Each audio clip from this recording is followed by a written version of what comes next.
Hello students, welcome to my YouTube channel online learning. आज मैं आप लोग को JEE चैप्टर वाइज वेटेज फिर से बताने जा रही हूँ। ये मेरा बताने का मतलब आप लोगों का क्यों है, ये आप आगे वीडियो देखेंगे मेरा तब समझ पाएंगे।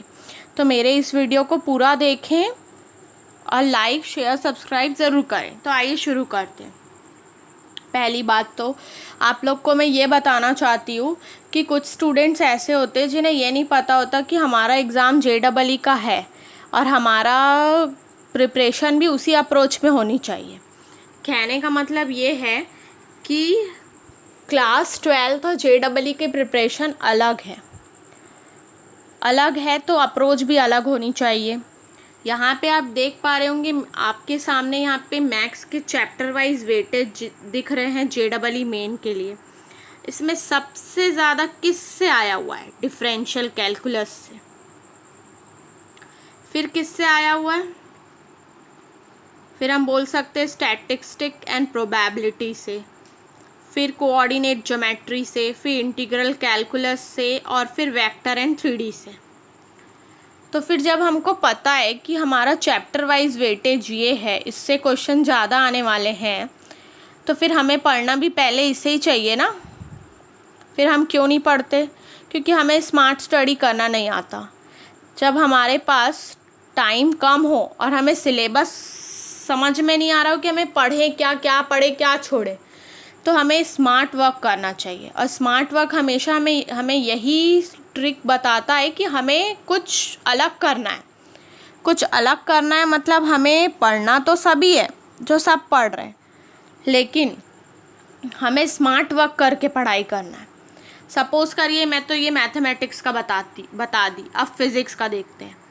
फिज़िक्स का ये रहा जिसमें यहाँ पे परसेंटेज तो नहीं लिखा है, लेकिन जो ये ग्राफ बना उससे मैं बता सकती हूँ मॉडर्न फिज़िक्स का सबसे ज़्यादा वेटेज है। फिर किसका है? रे ऑप्टिक्स वेव्स का है, ठीक है क्या? फिर ये हीट एंड थर्मोडायनेमिक्स का है, इलेक्ट्रोस्टैटिक का है।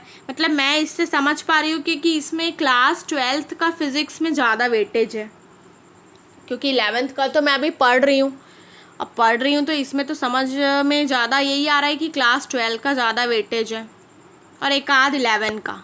ठीक है, ये मैं फ़िज़िक्स का समझती हूँ। फिर मैं केमिस्ट्री का देखिए, यहाँ तो वेटेज के हिसाब से लिखा है। ऑर्गेनिक केमिस्ट्री, इनऑर्गेनिक केमिस्ट्री का और फिज़िकल केमिस्ट्री का सबसे ज़्यादा वेटेज है। तो फिर मुझे क्या करना चाहिए?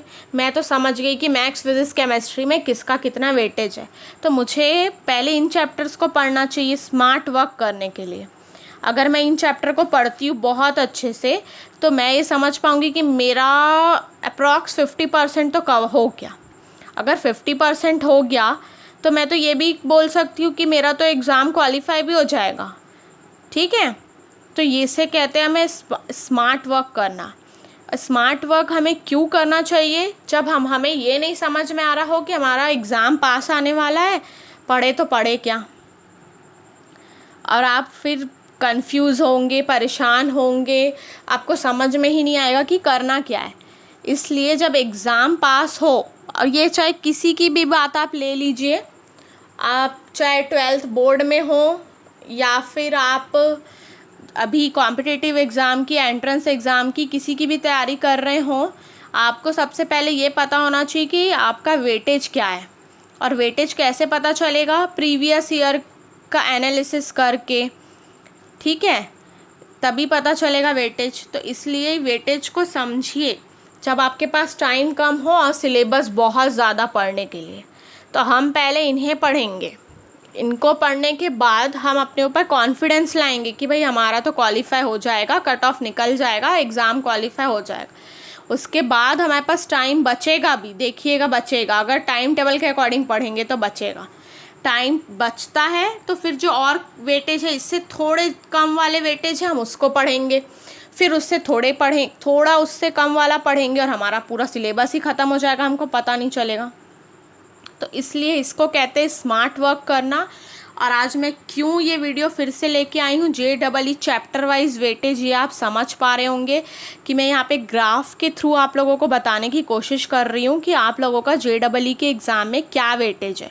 जब समय कम हो तो आपको स्मार्ट वर्क करना है, हार्ड वर्क नहीं करना है, स्मार्ट वर्क करना है। अगर आप स्मार्ट वर्क करेंगे तो अपने आप हार्ड वर्क भी कर चुके होंगे, आपको खुद ही नहीं पता होगा। इसलिए जिनको मैं बता रही हूँ, जो अभी परेशान है कि हम कैसे पढ़ें, सिलेबस कैसे कंप्लीट होगा, इतना सारा पढ़ने के लिए है, तो ये उनके लिए सॉल्यूशन है कि आपको पहले अपना वेटेज देखना है, चैप्टर वाइज वेटेज, उसके अकॉर्डिंग अपनी पढ़ाई करनी है, ठीक है।